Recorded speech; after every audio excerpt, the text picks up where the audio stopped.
Together The we bridge stand, wasn't supposed to or matter, together we not fall. to them. Not to the Indeed. Dominion, those We fight star-bred now. conquerors with bones like ivory armor and eyes that shimmered like molten gold. They carved worlds the way children carved fruit, quick, careless, hungry for the sweetness inside. When the Dominion fleet cracked open the sky above Karin Station, command said evacuation was priority. The city below the orbital tether lit up in emergency red like the whole planet had started bleeding. We had one route left. A bridge, not a poetic bridge, not the metaphor kind. A steel and composite span built across the gash of Rift Canyon, a mile-wide scar on the station's inner ring. On one side, the civilian sector and shuttle bays. On the other, the service corridors and hangar locks that led to escape craft. One bridge, one choke point, and a wave of Dominion shock troops pouring in like a flood of knives. Command called it an acceptable delay operation. That's what they called it when they needed somebody to die loudly so others could leave quietly. I was Sergeant Eli Mercer, 4th Marine Detachment, Karin Station. I was 29. I had a busted shoulder, an outdated rifle, and the kind of exhaustion that sits behind your eyes like sand. They gave me 2 crates of ammo, 1 portable shield generator, and a single sentence: hold the bridge as long as you can. I watched the evac shuttles streak away through the hangar viewport as I moved into position. The bridge was long and straight, with low guard rails and maintenance access panels running like stitches along the sides. Below it, Rift Canyon dropped into darkness, lit only by faint industrial glow far down where coolant pipes hissed like sleeping dragons. The air stank of ozone and burning insulation. The shield generator sat beside me, a squat box with blinking lights and a hum that vibrated in my teeth. It would give me cover for maybe a minute at a time before overheating. A minute is a long time in a firefight. A minute is nothing when you're alone. I checked my rifle. Old Terran design, reliable, ugly, like a shovel that learned to kill. I took a breath and looked at the empty span ahead of me. For a second, the bridge was silent. Then the Dominion arrived. They didn't march like humans, they flowed. A line of figures emerged at the far end, tall, sleek, plated in segmented armor that looked grown rather than built. Their helmets had no visors, only smooth faceplates with vertical grooves, and their weapons were narrow, elegant things that pulsed with pale light. They moved as if they already owned the bridge. The first shot I fired tore that assumption in half. The lead shock trooper dropped mid-step, spinning as if the universe had yanked the floor away. The others reacted instantly, not with panic but with precision. They scattered, some kneeling, some sprinting forward, rifles raising. Blue-white bolts snapped through the air like snapped wires. I ducked behind the generator casing, feeling heat shear past my head. The air screamed. Metal sparked and bled molten droplets. I fired again and again. The recoil hammered my shoulder, pain blooming down my arm, but my shots were steady. The first wave fell in pieces. The Dominion shock troops weren't fragile. They were fast, armored, disciplined, but they hadn't expected a human to be waiting on a bridge like a stubborn nail. They pulled back just out of range. For a moment, I thought that was it. Then the bridge floor trembled. Something heavier was coming. A second wave appeared, larger units with shield plates braced on their arms, moving like walking walls. Behind them, thin-bodied drones skittered low, their legs clicking on the deck, carrying explosive charges. My comm crackled. Static. Then Command's voice strained. Mercer status. I didn't answer right away. I was counting my rounds, counting the bodies, counting the seconds until this ended. Then I pressed the comm.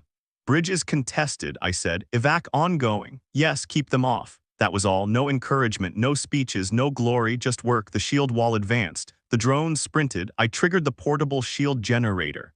A shimmering dome flared around me, translucent and faintly blue. Dominion bolts struck it and scattered in ripples like stones thrown into water. I leaned out and fired at the drones first. 1 burst, 2, 3. The first drone detonated as its charge ruptured, taking 2 others with it. The blast rolled smoke across the bridge like a dirty wave. The shield flickered. The generator whined, overheating. I kept shooting anyway. A shock trooper tried to leap the smoke, weapon raised. I caught him mid-air. He crashed and slid, armor scraping sparks. The shield dropped with a pop. Suddenly, everything was exposed again. I dove behind the generator as plasma chewed the deck where my boots had been. The bridge became a thunderstorm of light and violence. Dominion troops pressed closer, their shield wall inching forward. I punched a maintenance panel open and dragged out a coil of industrial cable. Desperation makes engineers out of soldiers. I wrapped the cable around a support beam, ran it across the deck, and snapped it into an exposed power junction. A crude trap, a stupid trap, but humans had survived long enough as a species to learn one holy truth: stupid works if it works. The next drone scuttled forward, it hit the cable. The power junction surged. The drone erupted in a flare of sparks and flame, flipping end over end, charge detonating early. The blast tore a chunk out of the bridge deck and flung shattered metal into the canyon. The shock troops halted. For the first time, they hesitated. I stood up, blood on my lip, rifle smoking, and I smiled at them, not because I was winning, because I was still here. They started shooting again. Hours don't feel like hours in combat. They feel like a chain of tiny eternities, each one filled with noise and choice and the constant question of whether your next breath will happen. I fought by rhythm: shoot, move, reload, breathe, shoot, move, reload, breathe. The bridge became a graveyard of alien armor and broken drones. My rifle barrel glowed faintly. My hands cramped from recoil. At some point my comm went dead entirely. Command didn't check in again. Either they were too busy evacuating or too busy dying elsewhere, or they assumed I was already gone. By the 4th hour, my ammo crate was half empty. By the 5th, my shield generator was a smoking wreck. By the 6th, the Dominion stopped sending waves. They started sending hunters. They came in pairs, thin, fast, moving low, using the smoke and wreckage as cover. One would distract, firing just enough to make me duck, while the other would sprint along the rail edge trying to flank. The first time it happened, one nearly got me. A blade slid into my side, sharp and cold, and I felt heat spill under my armor. I turned and fired from the hip. The hunter folded backward, collapsing like a puppet with strings cut. I fell to one knee, gasping, pressing a hand to my wound. Blood soaked my glove. I laughed, breathless and bitter. "So that's how it ends," I muttered. But it didn't, not yet, because something in me, some ugly, ancient part of my species that once chased mammoths across ice, refused to lie down. I tore a strip from my undershirt and wrapped my side.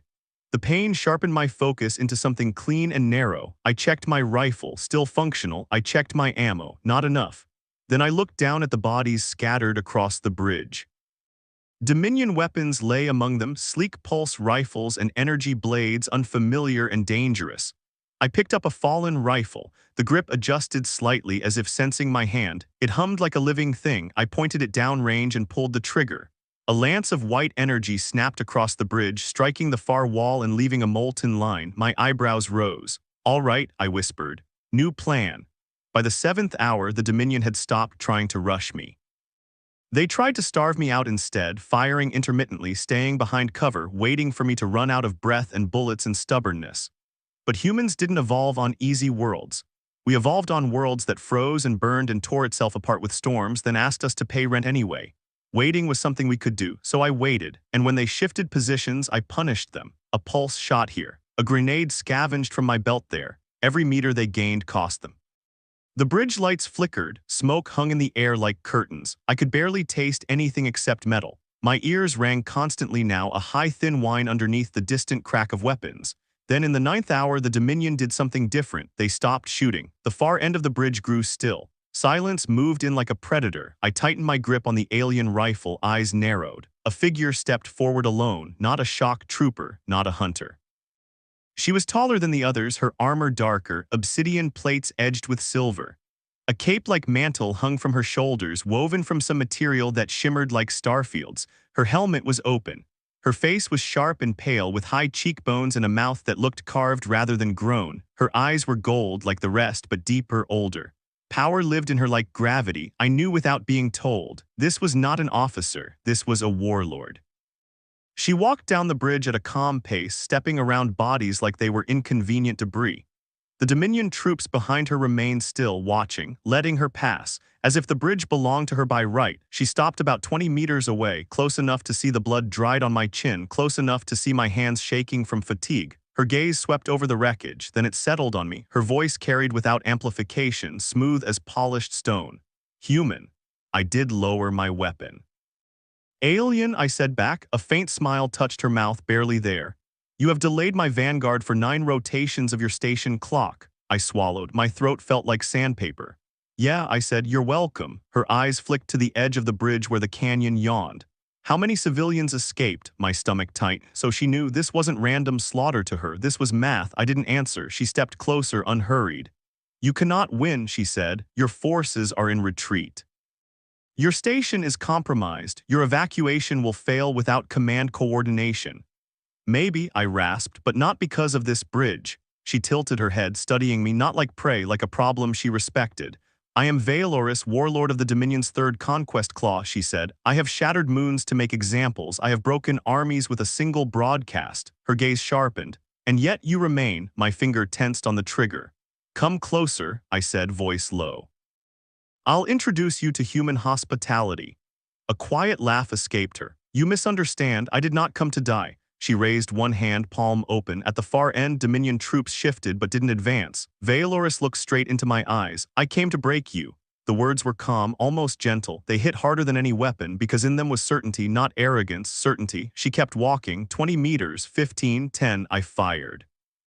The pulse rifle screamed, white energy streaking toward her chest.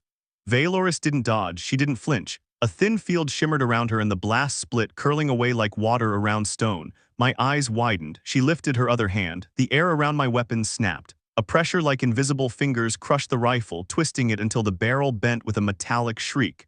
The gun fell apart in my hands. I stared at the useless pieces, heart pounding. Vaeloris stopped 5 meters away. Close enough that I could smell her cold, clean, like rain on steel. She looked down at me, at my stance, my blood, my exhaustion. You are at the end of your capacity, she said. Your muscles tremble, your wound leaks, your mind is fraying. I clenched my jaw, still standing. Yes, she agreed. That is why I am here. She stepped even closer. Now she was within arm's reach. A warlord face uncovered, offering me a chance to strike. My hand twitched toward my sidearm. Vaeloris moved faster than thought. She caught my wrist, twisting with controlled precision. Pain flared. My sidearm clattered to the deck. I gasped but didn't scream. I refused to give her that. Vaeloris leaned in slightly, voice dropping. Human, your species fascinates me. I spit blood onto the deck between us. Then you picked a bad day to do research. For the first time, Vaeloris' expression shifted, not anger, not contempt, something else. Respect sharpened into something dangerous. You held this bridge alone, she said softly. Not for glory, not for conquest, but so that others might flee. I laughed, ragged. That's what we do. Vaeloris released my wrist and took a step back. She spread her hands slightly as if addressing not just me but the entire bridge. You are wounded, out of ammunition, your defense is over. I lifted my chin, breathing hard. Then kill me. The Dominion warlord stared at me, time stretched, smoke drifted between us. Far behind her, Dominion troops watched in absolute stillness. Vaeloris' eyes narrowed. You assume death is the only ending. She turned her head slightly as if listening to something only she could hear. Then she looked back at me. You have two choices, Sergeant Eli Mercer. My stomach turned at the sound of my name in her mouth. One, you die here and your name becomes ash in the archive of conquered things. Her gaze sharpened. Two, you kneel. My laugh came out broken. Kneel? Yes, she said. Kneel and I spare this sector. I call back my hunters. I allow the remaining evacuation craft to launch unchallenged. My breathing hitched, a trap, it had to be, but her face didn't carry deceit. It carried cold calculation, the kind that made bargains that stuck. I swallowed hard. And what's the price? Vaeloris walked a slow circle, examining the bridge like it was a ritual ground. Your species has something mine lacks, she said. Not strength, not weapons, not clever tactics. She stopped and looked at me again. You have defiance that does not burn out. My throat tightened. I want it. I stared at her, understanding crawling up my spine like ice. You want to what? Put me in a cage? Parade me around? Vaeloris' smile returned, thin and sharp. No. She stepped close again until her shadow fell over me. I want you to stand beside me. I blinked, stunned. Vaeloris' voice lowered. As proof to the Dominion that humanity is worth more than extermination. As proof that your species can be forged into something useful. The air felt too thin, my hands curled into fists. You think I'd ever fight for you? Vaeloris didn't answer directly. She leaned closer and whispered so only I could hear, I think you would do anything to keep your people alive. I froze, because she was right, because in the distance, beyond the bridge, I could faintly hear the rumble of engines, evac ships still warming up, still trying. They needed time, they needed a miracle. And here was Vaeloris offering one with a blade hidden behind it. My jaw tightened until it hurt. What if I refuse? I asked. Vaeloris straightened. Then I break you slowly, publicly. Her eyes gleamed. And then I take the bridge anyway. The canyon wind rose, moaning up from below like a warning. I looked at the bodies, the smoke, the broken weapons. Then I looked past her to the far end where Dominion troops waited like a tide held back by her will alone. I thought of the civilians I'd seen running earlier, families clutching bags, engineers carrying kids, medics dragging stretchers. I thought of the shuttles lifting off. I thought of the fact that 9 hours ago I'd accepted I was already dead. Maybe this wasn't survival. Maybe it was just a different kind of battlefield. I exhaled slowly. And I dropped to one knee. Valoris didn't move, didn't celebrate, didn't gloat. She simply watched as if she'd expected this all along. When I looked up, my eyes burned with hate. "This isn't surrender," I growled. "It's a trade." Valoris nodded once. "I know." She extended her hand. I stared at it, then I took it. Her grip was cold and unyielding. She hauled me upright with ease, and then in a gesture that made the Dominion troops stiffen, Valoris turned and faced her army. She raised her voice, carrying across the bridge. "Withdraw, let the human craft depart." There was a ripple of surprise among them, confusion. A murmur like distant thunder, but they obeyed. Shock troops stepped back. Hunters melted into shadows. For the first time in 9 hours, the bridge stopped screaming. I stood beside Valoris, blood-soaked and shaking, watching the Dominion retreat. Behind me, the last evac ship engines roared as they launched. A bright streak into the void, a piece of humanity slipping away, safe for now. Valoris leaned slightly toward me. "You saved them," she said. I didn't look at her. "I bought them time," I replied. Valoris' eyes tracked the escaping ships like a predator watching prey flee, not angry but thoughtful. Then she turned her gaze forward toward the deeper station sectors, toward the war still raging beyond. She spoke quietly. "The Dominion will not understand what I have done." "Good," I said. "Neither do I." Valoris' smile returned, softer this time, almost amused. "You will," she promised. "When I show you what waits beyond the next bridge." I felt my stomach sink. Because I suddenly realized something worse than death.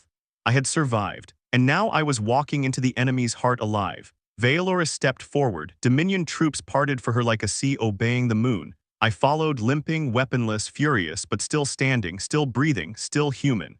As we crossed the bridge together, the station lights above flickered one last time, and in that flicker I saw a glimpse of what my future might be, not a martyr, not a hero, but a weapon pointed in the wrong direction until I could turn it. Valoris glanced over her shoulder as if sensing my thoughts. Her golden eyes gleamed. "Do not mistake this for mercy, Eli Mercer," she said. "You are mine now." I met her gaze and forced a smile through cracked lips. "Yeah," I whispered. "Keep telling yourself that. They think the bridge is the story, but the bridge was only the door." Because when the Dominion Warlord dragged me into the conquered sectors, I saw what they'd been hiding. A prison beneath the station, filled with humans who never made it onto the evacuation ships. And in the deepest cell, chained to a wall of alien bone metal, was someone who looked up at me and said, "Mercer, you're late."